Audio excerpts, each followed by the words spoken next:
Buenas noches con cada uno de ustedes. Reciban el cordial saludo. Es un honor darles la bienvenida a esta ponencia virtual que está dirigida pues básicamente a todos los estudiantes de la Asociación Jurídica Lex Aurea, la cual pues tiene como finalidad fortalecer nuestra formación académica y pues no promover el análisis de temas fundamentales en el ámbito del derecho penal. Agradecemos sinceramente su asistencia y pues el interés de poder participar en este espacio académico. El día de hoy abordaremos un tema de gran importancia, lo que es en el ámbito del derecho penal, tanto por el contenido teórico como también pues, ¿no? por su aplicación práctica, especialmente pues en el momento de analizar los diversos casos. El tema, como ya sabemos, lo estábamos abarcando, llevamos el capítulo 1 que viene a ser delitos, objeto, bien jurídico y pues las condiciones objetivas de la punibilidad. Un contenido clave, pues que nos va a permitir, ¿no? Comprender con mayor claridad cómo protege el derecho penal, cuál es el bien jurídico tutelado y bajo qué condiciones corresponde aplicar esta sanción penal. Para el desarrollo de este tema, tenemos el gusto de contar pues con un ponente de destacada trayectoria académica y profesional. Nos acompaña hoy el doctor Jim Alexandro Torres Inocencio, abogado de la prestigiosa Universidad de Huánuco, que cuenta con estudios en maestría de gestión pública, diversos estudios de alta especialización en delitos de corrupción. También cuenta con diplomados en litigación oral, tanto en audiencias previas como en la etapa de juzgamiento. Actualmente se desempeña como abogado defensor particular en litigios penales, aportando pues no una visión práctica y real del ejercicio del derecho penal. Doctor, la verdad agradecemos su presencia esta noche y la disposición para poder compartir sus conocimientos con cada uno de nosotros. Sin más, dejo con ustedes al doctor Alexandro Torres Jim Inocencio, quien desarrollará el tema delito, objeto, bien jurídico y pues las condiciones objetivas de la punibilidad. Gracias, estimada Yarit. Y de antemano también extender las gracias a Juan Espinosa por la invitación, ¿no? Para el día de hoy poder compartir un poco de este conocimiento y diría base para nuestro derecho, para nuestra carrera, que es Derecho y Ciencias Políticas, y para la función y el ejercicio de la abogacía. Bueno, para poder comenzar brevemente, quisiera saber cuál es el público objetivo que tenemos el día de hoy en esta plataforma. Tengo entendido, conforme a la presentación que ha hecho la colega Yarit, de que son estudiantes, ¿no? Que están invitados a esta asociación de Lex Aurea. Pero estudiantes de qué ciclo, quisiera por favor que puedan encender sus cámaras, si fuera posible, para poder interactuar de una mejor manera. ¿Qué tal, doctor? Buenas noches. En el grupo estamos, bueno, de varios ciclos, ¿no? Abarcando desde segundo, tengo entendido, hasta 10º y 11º. Excelente. Son tanto de la UNEVAL como de la UDH y de repente también otras universidades invitadas, ¿verdad? ¿Correcto? Gracias por la participación, Johan. Bueno, como ya lo ha mencionado nuestra colega Yarit, básicamente estamos abordando una especie de temario, ¿no? Para poder precisar con respecto al delito, y el día de hoy específicamente al objeto del delito, al bien jurídico protegido y también a las condiciones objetivas de punibilidad. Voy a proyectar unas PPTs para poder en todo caso hacer un poco más dinámico este conversatorio.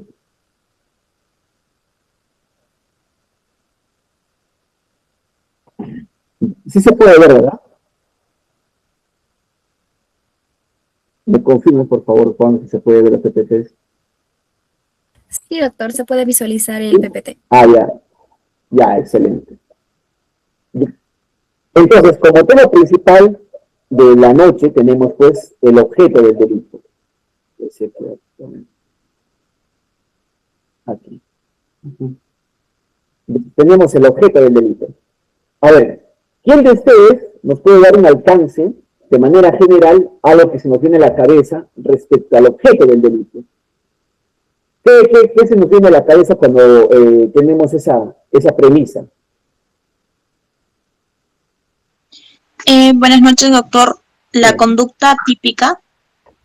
Claro. Vamos a desarrollar. Claro, básicamente lo que no está permitido en la sociedad y de cierto modo está regulado.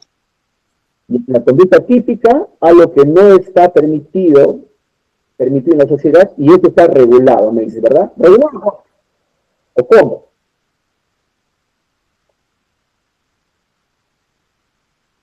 Perdón, doctor, ¿me pregunta? Disculpe. Sí, quiero que esto sea un conversatorio. Más que una ponencia y solo me escuchen, quiero poder conversar con ustedes. ¿Regulado dónde, digo?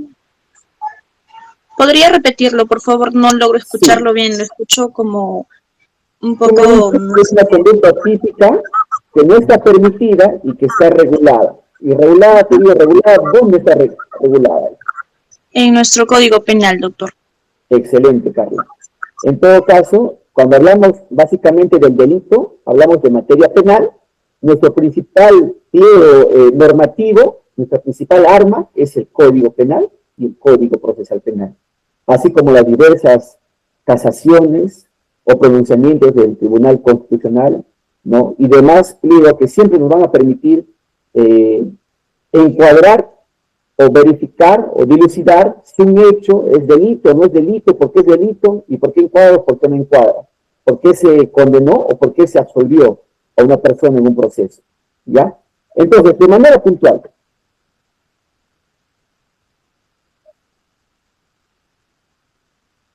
hablemos. Una definición general, para nosotros que ya ustedes tienen base, una definición general sería que en el derecho penal, el objeto del delito se refiere a lo que la acción delictiva afecta y se divide en dos categorías, por ejemplo.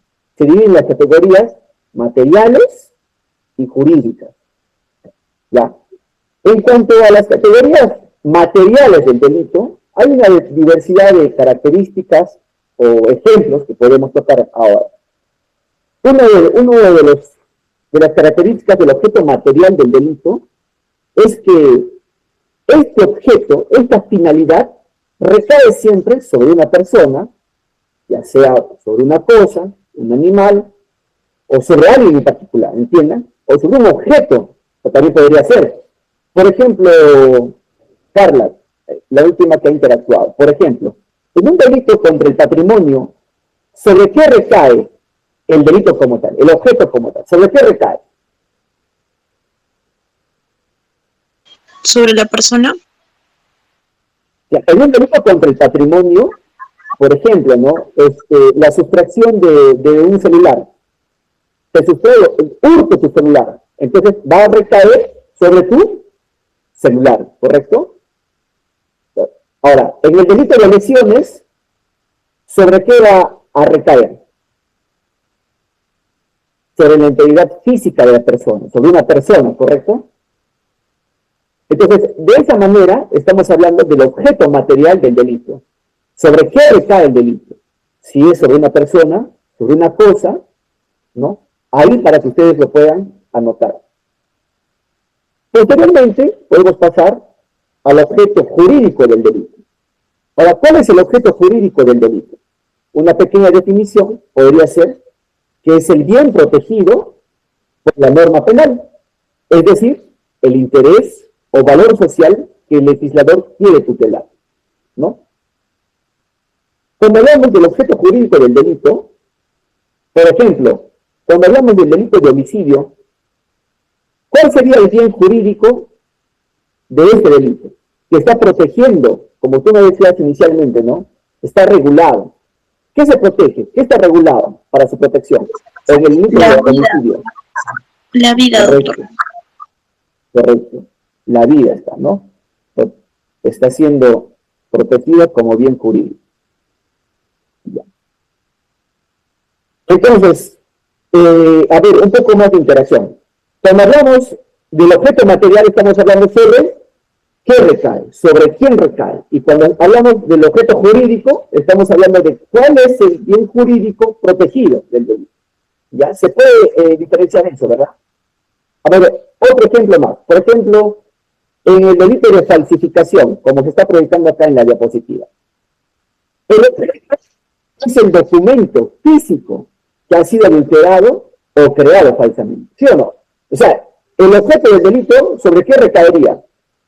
Tendría que recaer sobre un documento, en el delito de falsificación, sobre un documento. ¿Correcto? Yo pienso que parte? ¿Sí? Ya, correcto. Entonces, hablamos de objeto para poder pasar a lo siguiente. Hablamos de objeto y hablamos de bien jurídico protegido. Cuando hablamos del objeto del delito, ¿sobre qué recae el delito? Sobre una persona, vuelvo a repetir, sobre una cosa, ¿sobre qué recae? Y cuando hablamos del objeto jurídico del delito, estamos hablando de qué bien jurídico se protege. Se protege la vida, la integridad sexual, por ejemplo, la libertad sexual, se protege el patrimonio, ¿no? ¿Sobre qué se protege? Quizás alguno de ustedes pueda tener curiosidad sobre algún delito en particular, o algún caso en particular, para hacer un poco más práctico esta dinámica. ¿Alguien tiene hasta ahí algún aporte? A ver, por ejemplo, de los conectados. Veo a Evelyn Yomara. Evelyn Yomara, ¿estás activa en esta sesión? ¿Se me escucha? Sí, doctor, se le puede escuchar. Disculpen, ¿la compañera Evelyn Yomara se encuentra en sala?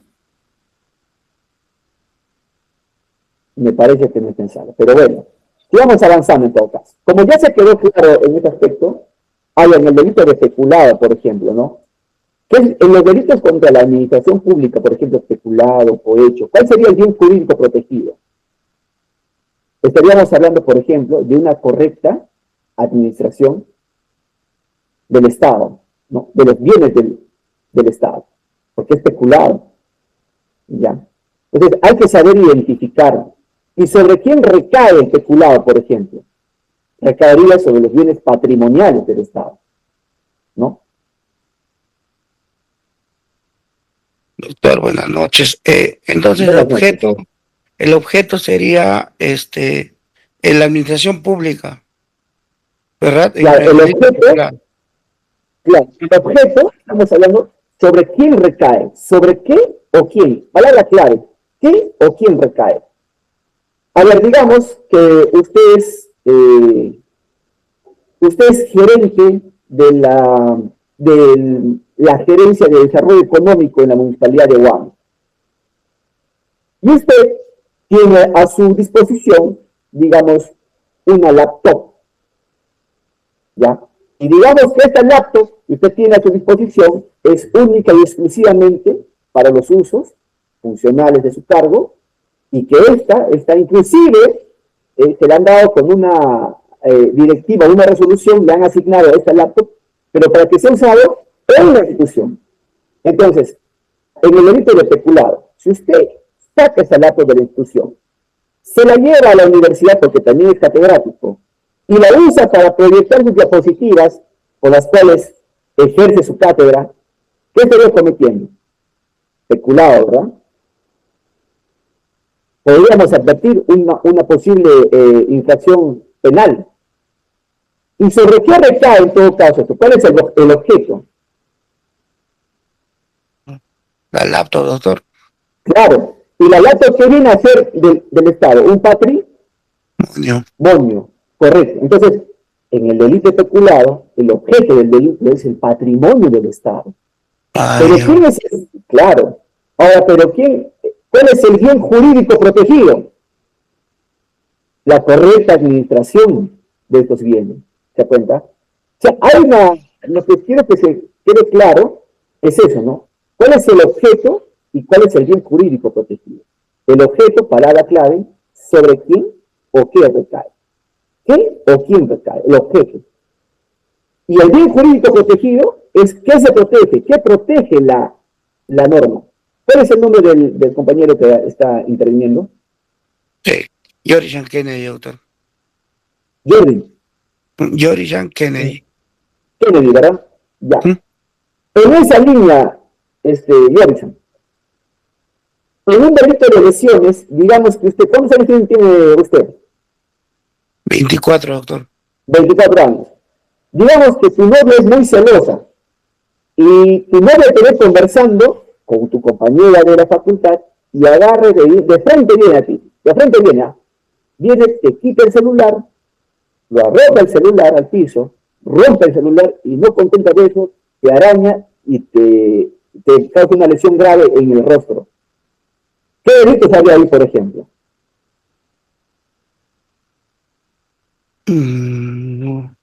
Lesiones. Ya, lesiones. ¿Qué más habría? Con lo del celular, un delito contra el patrimonio, ¿verdad? Claro, también, doctor. Ya.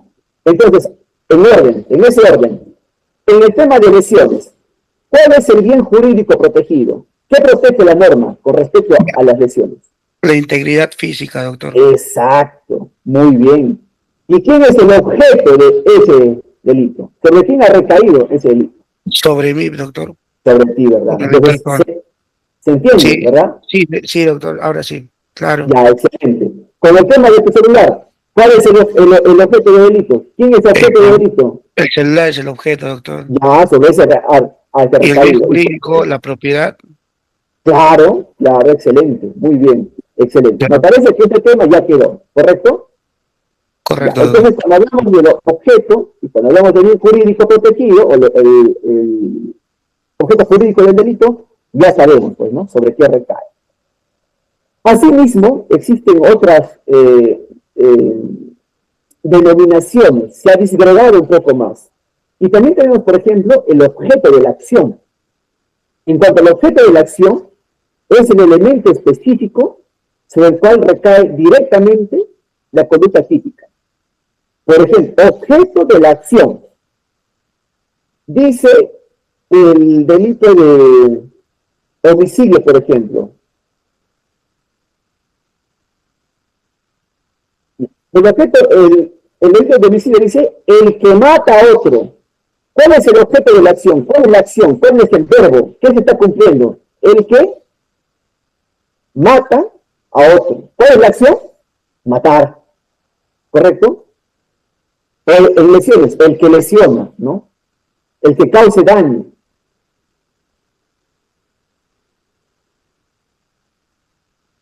Por ejemplo, en el delito de estafa,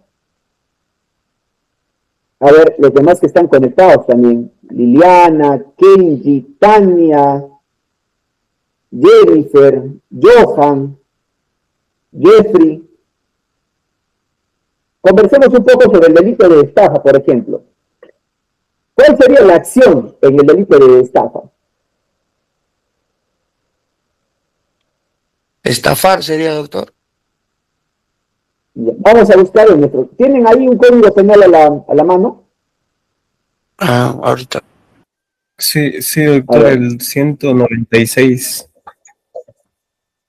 Ya, ¿puedes verlo, por favor, para todos?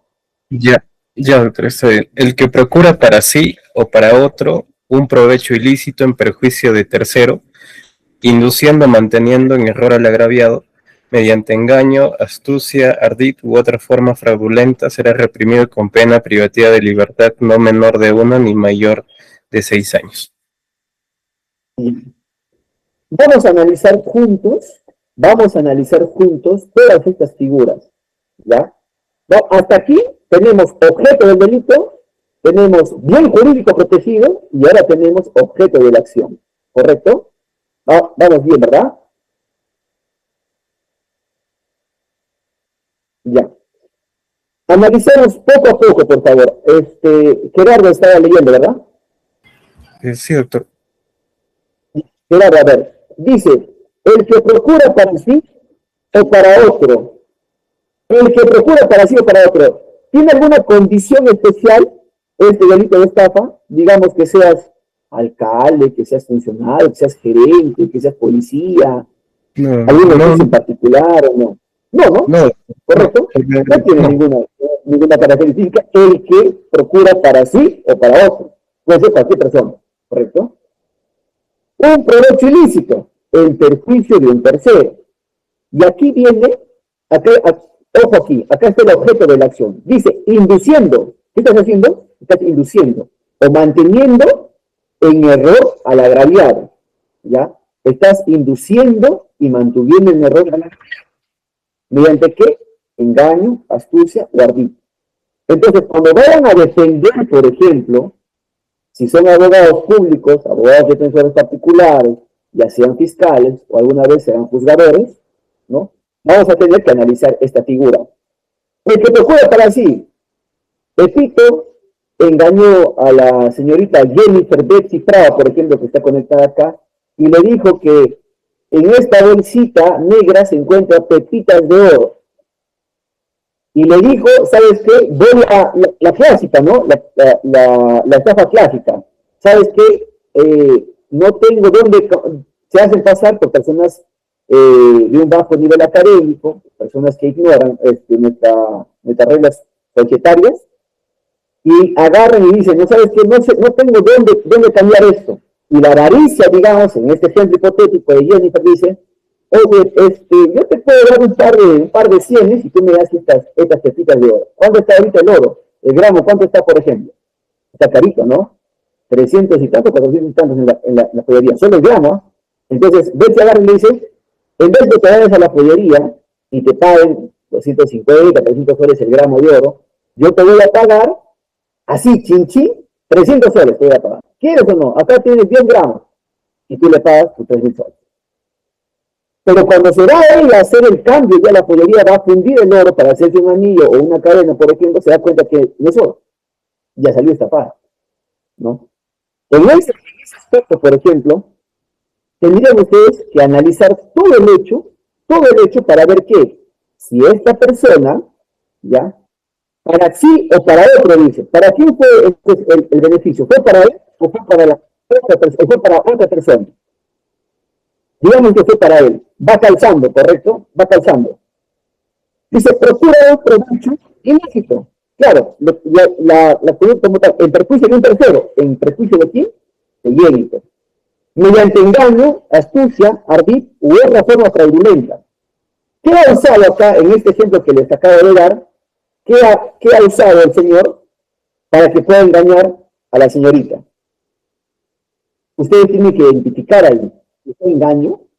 ¿Fue astuto? ¿No? Entonces, tienen que identificar cada cosa, cuál es el objeto del delito, ya, sobre qué recae, sobre el dinero que ha perdido y sobre la supuesta adquisición de oro, ¿correcto? ¿Qué es el bien jurídico protegido? ¿Ya? Tiene que identificarlo. ¿Cuál es el objeto de la acción? También tendrían que identificar. El objeto de la acción, por ejemplo, ¿cuál es? El engaño. ¿Qué acción están desarrollando ellos? Engañando. El otro delito un poco más sencillo. Hablemos del tema de lesiones, porque lesiones es un delito bastante sencillo y se presta para muchos ejemplos. ¿Cuál sería la acción en el delito de lesiones, por ejemplo? ¿Quién puede participar? ¿Cuál sería la acción en el delito de lesiones? Daño físico, doctor. Claro. Dice el 122, el que causa a otro lesiones en el cuerpo o en la salud física o mental que requiera más de 10 días, por ejemplo, para lesiones leves, y menos de 20 días de asistencia o descanso, según la prescripción facultativa o nivel moderado de daño psíquico, será reprimido con pena privativa de libertad no menor de 2 a 5 años. El que causa a otro lesiones. Entonces, ¿cuál es la acción? Causar lesiones. Conforme te dice la norma, tendrías que aplicar a cualquier hecho.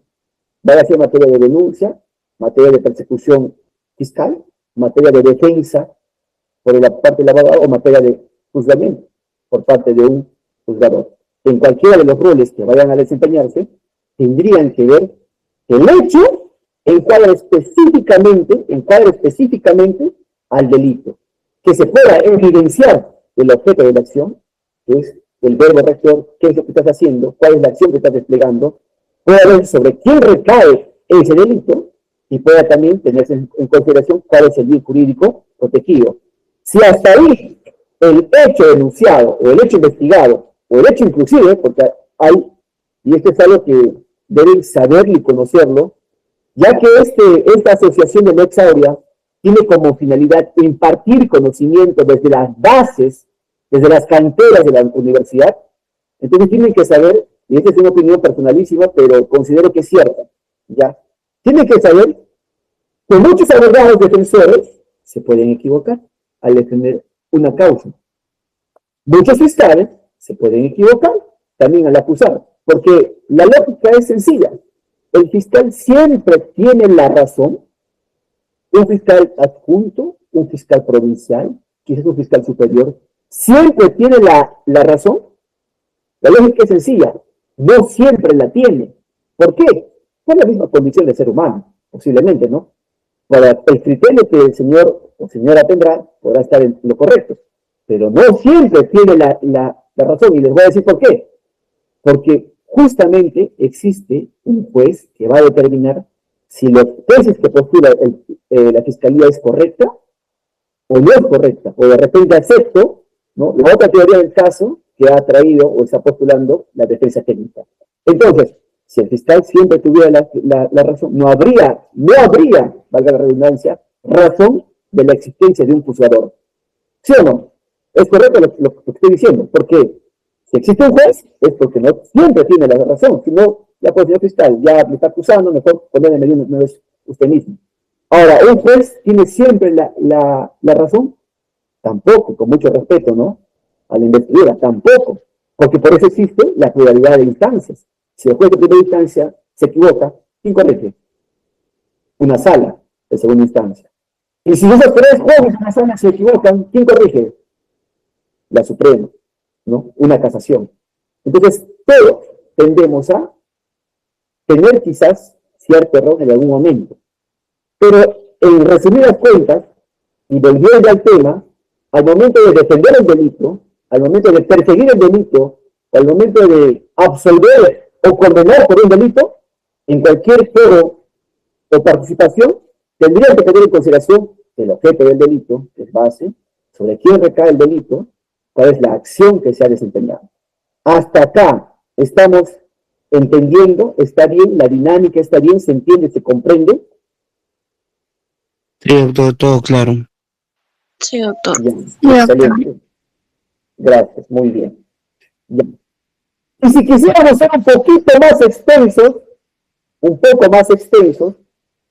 podríamos hablar quizás de un objeto del resultado. Dice, es el efecto lesivo o peligroso producido sobre el bien jurídico como consecuencia de la acción. Volvemos al delito más sencillo. Lesiones, al más común. ¿Cuál sería el objeto y el resultado? A ver, ¿quién está con el código a la mano? 122, el artículo 122, por favor. Código a la mano, artículo 122. ¿Quién me colabora? Lesiones leves, doctor. Lesiones leves. Pausado, por favor. De manera pausada. El que causa a otro lesiones en el cuerpo, ¿no?, o en la salud física o mental, que requiera más de 10 y menos de 20 días de asistencia o descanso, según prescripción facultativa o nivel moderado de daño psíquico, será reprimida con pena privativa de libertad no menor de 2 ni mayor de 5 años. Excelente, excelente. A ver, todos juntos, identifiquemos cuál es el objeto del resultado del delito. Aquí, ¿cuál es el resultado del delito? Es lo que el dictamen que dicta el médico legista, doctor, ¿cómo se llama? Claro. Certificado médico. Exacto. Ya, ese es el documento material como tal, que contiene, el documento contiene el resultado del delito. Porque quizás, nosotros tratémonos como abogados, ¿ya? Porque finalmente abogados quien de alguna u otra manera lo practica a diario. Entonces, ustedes ya son abogados en su comunidad, en su seno familiar, en el contexto social académico en el que están, tienen que ser abogados desde ya. Y seguramente sí lo son. Con mucho respeto a todos los futuros colegas, ¿ya? Entonces, hablemos de manera bastante técnica. Si el señor Kennedy va hacia el señor Kenji y le mete una bofetada tan fuerte que le ha hinchado el pómulo quizás y le ha reventado parte de los párpados. Y el señor Kennedy agarra y dice, me voy a la comisaría a denunciar. Perdón, el señor Kenji se va a la comisaría a denunciar. Va con el ojo morado, va con el ojo morado. Va con la cara enrojecida. ¿Qué es lo primero que la policía hace? A ver, en ese tipo de casos. Díganme ustedes, vamos a la práctica. ¿Qué es lo primero que hace? Lo primero es que tienen que hacerlo pasar por médico legista, doctor. Ya. Pero la policía... Ya. A ver, claro, son diligencias preliminares, ¿no? Agarra y dice, ¿sabes qué? Primero vas a pasar tu examen médico legista y después se te va a programar tu declaración, ¿no? Ese sería el orden más o menos que tendría que hacer. ¿Por qué? Porque la vida está fresquita, entonces lo que queremos es que evaluar. ¿Para qué? Para tener una prescripción facultativa. ¿Sí o no? Porque no es lo que se va a investigar, lesiones, ¿correcto? Entonces, en ese entender, ahora el policía, ahora la instructora de la sección de delitos y faltas, por ejemplo, la señorita Liliana Huerta Luciano, que está aquí conectada también, y le dice, ¿sabe qué, don Kenji?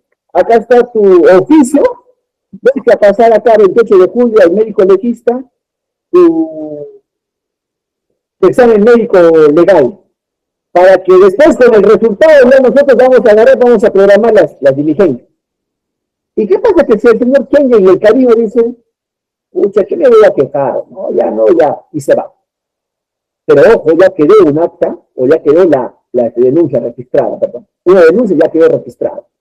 Ahora, yo les pregunto, si no existe la evaluación médico-legista y no existe este resultado que acá señala, según prescripción facultativa, dice, no existe la prescripción facultativa porque nunca se evaluó. Aún así, entonces, ¿habría cometido el señor Kennedy un delito? Ahora, de manera práctica, para decir que una persona cometió un delito, tiene que comprobarse, ¿verdad? No es porque yo policía veo, sí, pues es cometió un delito, le has hinchado, le has reventado el ojo está cayéndosele. No. Entonces, para que eso suceda, tendría que tener el objeto del delito, ¿quién tendría que haber sido? ¿Sobre quién ha recaído? Sobre Kenji. El bien jurídico protegido, ¿cuál ha sido? El bien jurídico protegido vulnerado, ¿cuál ha sido? La persona, doctor. La integridad. La integridad física. Ya.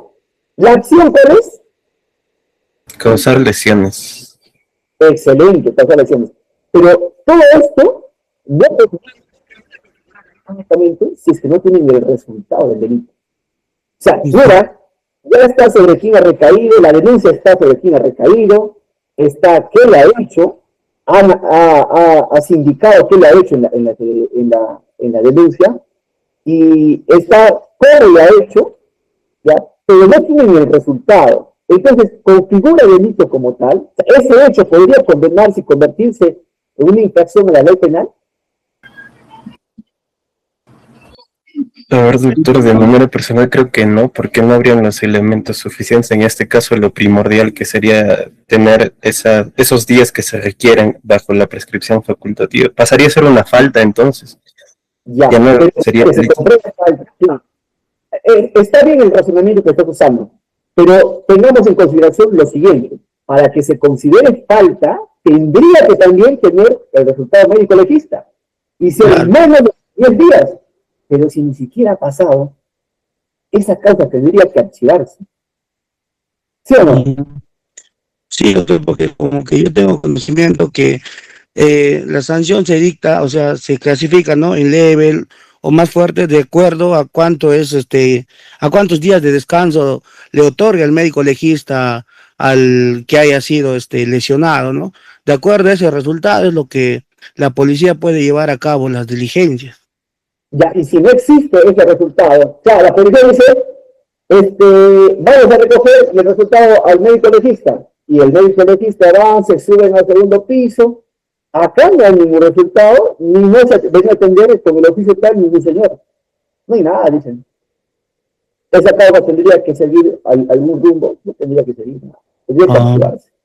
Doctor, pero hay ocasiones, si no me equivoco, donde la persona que haya sido lesionada va a pasar médico legista acompañado de un policía o no necesariamente. Ya.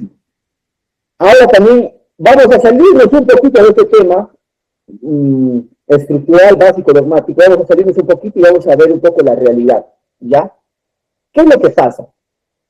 La policía te traslada cuando eres agraviado muchas veces, ¿no? ¿Por qué? Porque a veces de repente estás peleado y de repente afuera está pues tus agresores, entonces no te van a dejar ahí, pues, ¿no? O sea, en la práctica el policía te dice, vamos a pasar, yo te voy a llevar a pasar. ¿Por qué? Porque ya has denunciado, ya tienes tu oficio, yo te voy a llevar. Entonces, ¿qué es lo que pasa? Las personas dicen, no, ya la policía me está trayendo a la división médico-legista y yo le entrego mi oficio, entro a ser evaluado y le digo, me duele acá, así, me duele esto, tal, y el médico, el perito agarra y me evalúa. Pero ¿saben cuál es acá el meollo? ¿Por qué les menciono esto? Porque una persona, así tenga su certificado, así tenga el oficio en la mano, así el policía me acompañe, si yo digo, ¿sabes qué? Yo no quiero ser evaluado, sencillamente dejan en su acta, el señor no quiere ser evaluado y ya está. Chao. Se acabó. No te pueden obligar. Como por ejemplo también en las experiencias psicológicas. Ahora han escuchado la famosa cámara GESE. Famosísima cámara GESE. Se evalúan menores de edad, se evalúan víctimas mayores de edad, sean mujeres o también jóvenes. ¿Y qué es lo que pasa, no? Y esto sí es algo que hay que poner en conocimiento desde estas canteras para que ustedes, cuando estén en el ejercicio de la abogacía, en el espacio donde se encuentren ejerciendo, tengan conocimiento y sean respetuosos del derecho. ¿En qué extremo? Cuando un niño menor agraviado, niña menor agraviada, adulto, o aquella persona que vaya a ser evaluado, vaya a pasar una pericia en cámara GESE, lo primero es, nuevamente voy a repetir, ingresa, se va a la sala de espera, y el perito psicólogo, el psicólogo acá, el que va a peritarlo, tiene que decirle cuál es la actuación que va a hacer en el otro cuartito que es la cámara GESE, y si tú prestas el consentimiento o no. Esto que les menciono es muy importante. ¿Por qué? Porque en la actualidad, ¿qué es lo que pasa? Señora, ¿sabes qué? Firma acá, firma huella, ya, pase acá. O sea, ni siquiera le has comentado si está facultada, perdón, si ella quiere declarar, no quiere declarar, quiere ser examinada o no. O sea, no le has dicho nada, le has amontonado un montón de papeles ahí y le has dicho firma, pon tu huella y listo y pasa al otro lado. Y esa es una mala táctica, es una mala cultura del profesional. Incluso a título personal y brevemente les voy a comentar, yo me he topado con este tipo de experiencias. Inclusive, recordemos que la Cámara GESE, saliéndonos un poquito, la Cámara GESE es una diligencia programada y dirigida por el juez, no por el fiscal. Ojo, es por el juez, no por el fiscal. El fiscal, al igual que van los dos, ingresan al otro extremo de la Cámara GESE y esa es su única cuestión, tendrían que ver, preguntar y después allá.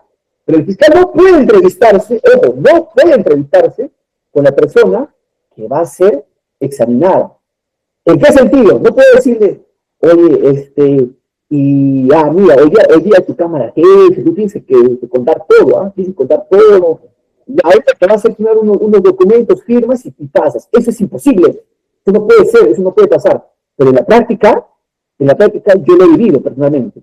He tenido que discutir por posiciones divergentes con el fiscal, ¿no? ¿Por qué? Porque ¿qué es lo que está haciendo? Pero bueno, entonces es necesario que ustedes de las canteras tienen que saber que tanto el evaluado por integridad física, la sexual, o el peritado en cámara GESE también, el que vaya a ser evaluado ahí, tiene la posibilidad de brindar su consentimiento o no, ¿ya? ¿Para qué? Para medir, ahora sí regresamos al tema, el objeto del resultado del delito. Para ver si tiene afectación psicológica para ver si tiene lesiones en el área genital, paragenital, extragenital, si tiene en todo caso lesiones, ¿no? A nivel corporal, ¿no? Lesiones producidas, ¿por qué? Por un agente en particular. Entonces, tiene la posibilidad, el resultado, el objeto del resultado, se mide en consecuencia, ¿qué? A un examen en particular. O sea, el objeto del resultado se mide mediante otro índice, mediante otro prueba, que se va a crear la prueba. Se va a practicar un informe, ¿ya? Una evaluación se va a practicar. La terminología depende de cada caso en particular y cada delito en particular. Entonces, ¿se entendió hasta ahí? ¿Se entiende hasta ahí? Sí, doctor, todo un colar. Ya, excelente. Solamente para finalizar con el tema de las lesiones. Recordemos, de 10 para 20 lesiones.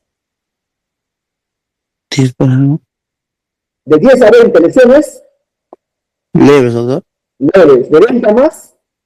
Graves. Graves. Y de 10 a menos. Muy graves. No, de 10 a menos. Sería una falta. Falta contra la persona. ¿Correcto? Allá, de 10. Y pregunta y dato adicional de la noche para ustedes. ¿Dónde se ve el tema de faltas contra la persona?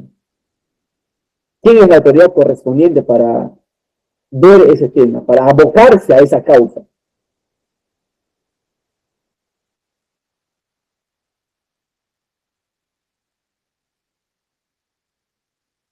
¿Sería el juez de paz? Exacto. Muy bien, el juez de paz letrado. Correcto.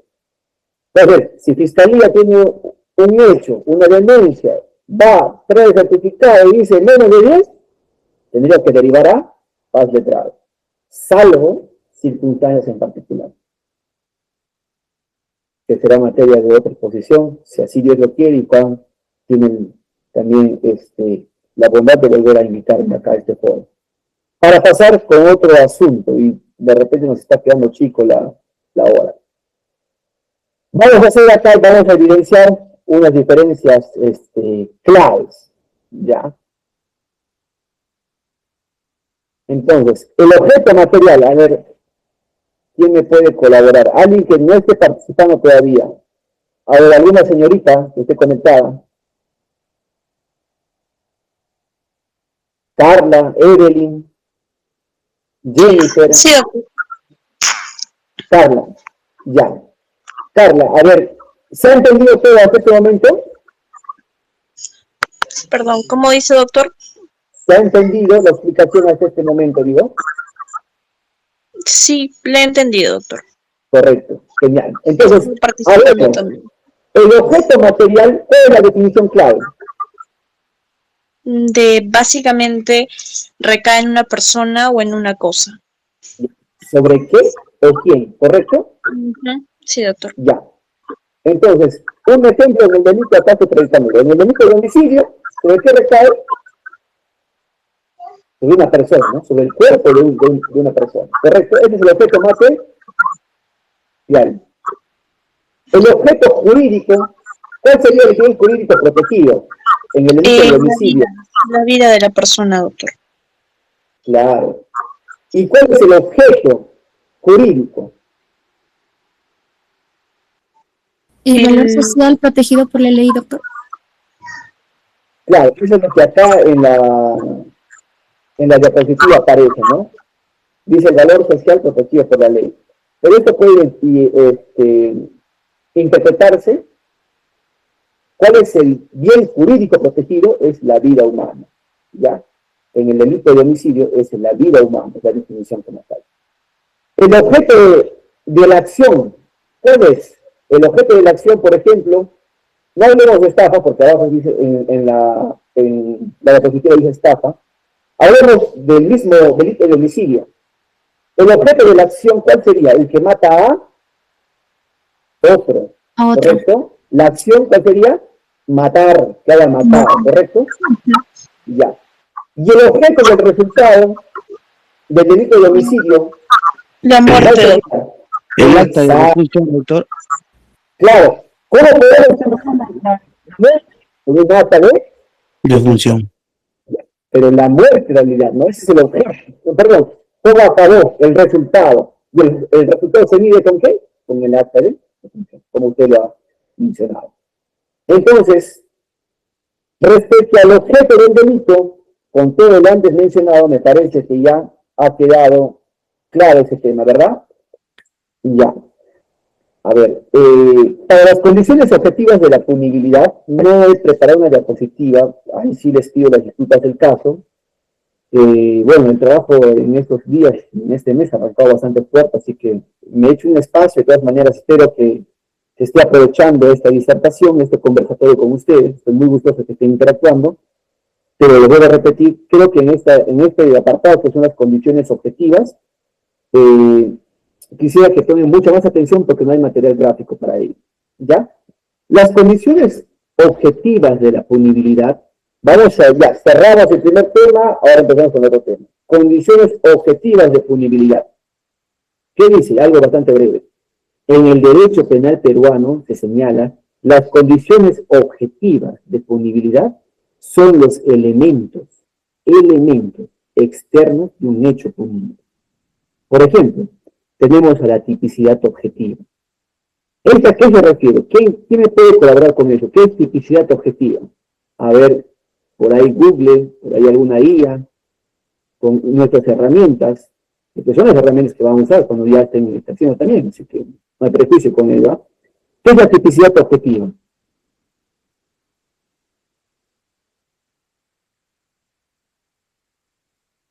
Alguien que me pueda mencionar qué es la tipicidad objetiva. Doctor, la tipicidad objetiva es un concepto jurídico que se refiere a la descripción objetiva de los elementos que configuran un tipo penal a una conducta ilícita. En otras palabras, se trata de la descripción de los hechos o circunstancias que se consideran constitutivos de un delito o infracción. Ya, correcto.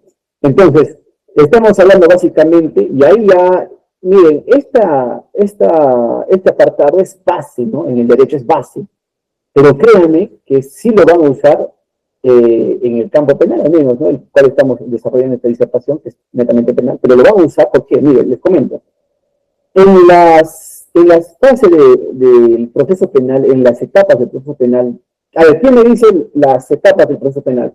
Para empezar a hacerlo un poco más práctico también. ¿Quién conoce las etapas del proceso penal?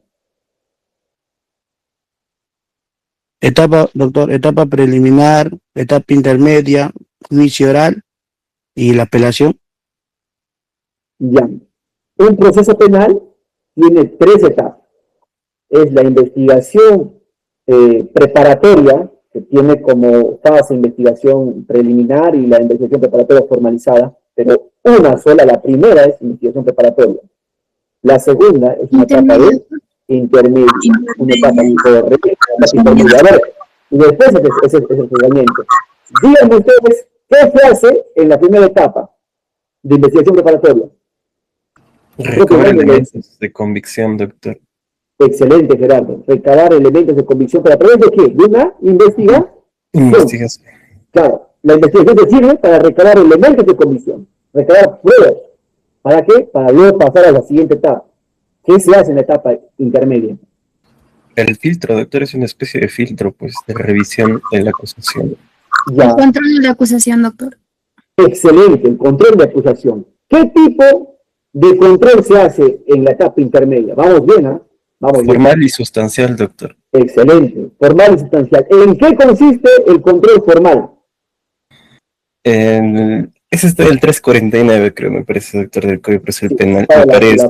La absolución, esa es la acusación y luego está la absolución. Las formas en cómo que debe ser individualizada,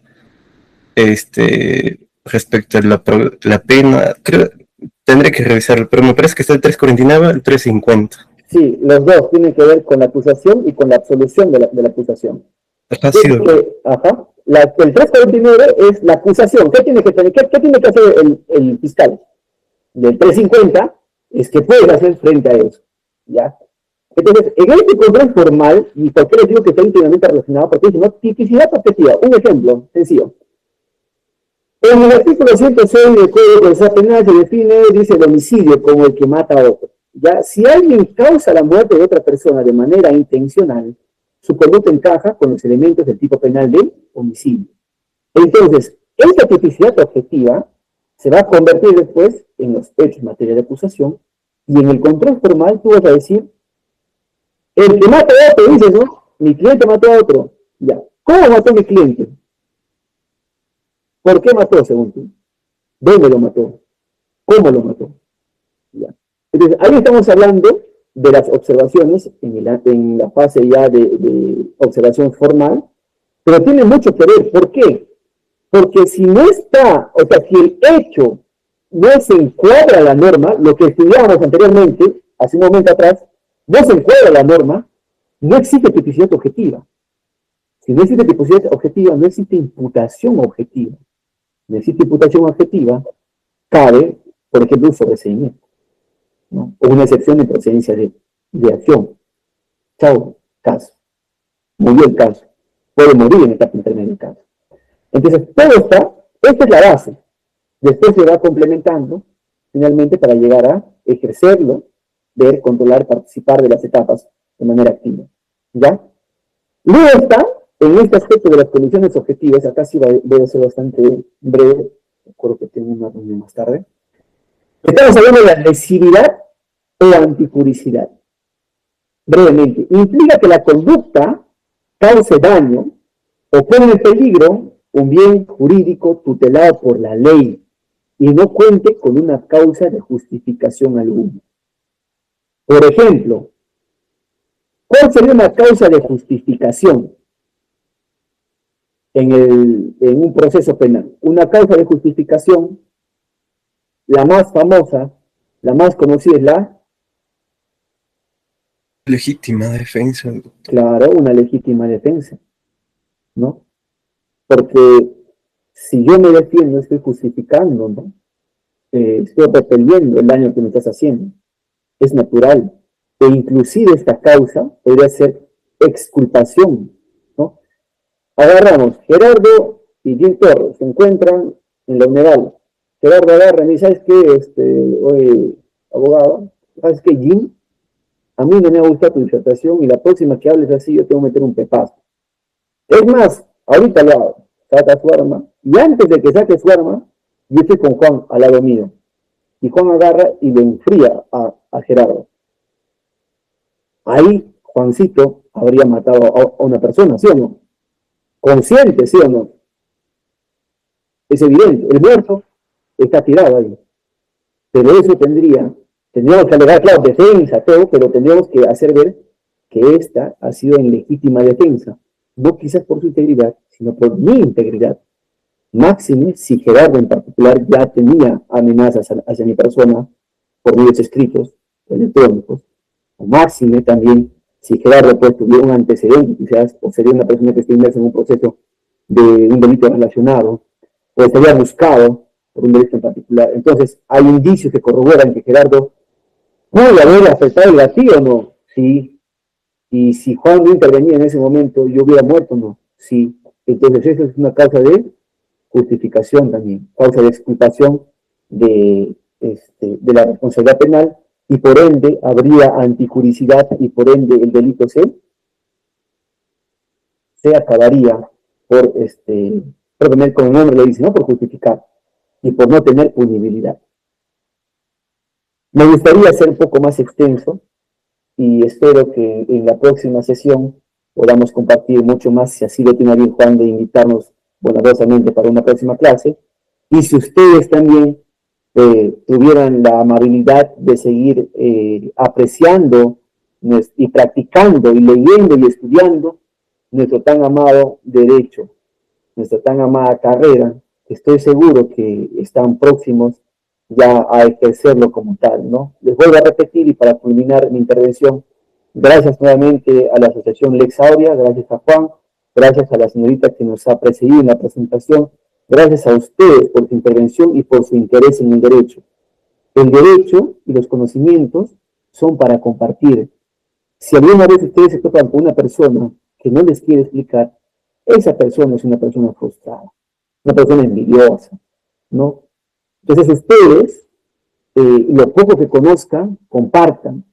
En las aulas universitarias a veces somos recelosos, ¿no? O yo me acuerdo que también eran celosos conmigo porque, no, pues no, yo creo que es esto y no te voy a explicar por qué. Pero cuando ya uno sale a la cancha, por así decirlo, todos tenemos teoría, todos tenemos que darnos a mano. Si hay alguien, nadie nace perfecto, nadie nace sabiéndolo todo. En el camino aprendemos. Hay abogados jóvenes, como yo me incluyo, yo tengo 30 años, pero todavía creo que pertenezco al grupo de los abogados jóvenes, que vamos con mucha responsabilidad, mucho ahínco y mucho amor por nuestra carrera, vamos aprendiendo día con día mucho más, vamos estudiando mucho más, ¿ya? Y vamos siendo responsables y diligentes con nuestras causas. Del mismo modo, existe en el ámbito del servicio público abogados que empiezan una carrera desde asistentes administrativos, asistentes de función fiscal, van perfeccionando y van aprendiendo, van siendo fiscales adjuntos y van aprendiendo. Incluso siendo fiscales adjuntos van aprendiendo mucho más. Llegan a ser fiscales provinciales, mucho más, y siguen escalando y escalando. Del mismo modo en el Poder Judicial, del mismo modo en la Contraloría, del mismo modo abogados que se dedican al derecho administrativo, por ejemplo, al PAS, al PAC, procedimiento administrativo sancionador, procedimiento administrativo disciplinario, ¿no? En una entidad pública del Estado, ya sea en la municipalidad, en la direza, en la OGEL, en el gobierno regional, en todo el campo en el que el derecho intervenga, siempre la recomendación de este humilde servidor es que ustedes puedan compartir lo que saben, puedan tratar bien a las personas, puedan tratar bien a los usuarios, puedan tratar bien a sus clientes y puedan finalmente tratar bien a sus colegas. Creo que con eso yo me despido por esta sesión y espero que se haya comprendido y apreciado con nuestro apoyo. Muchas gracias.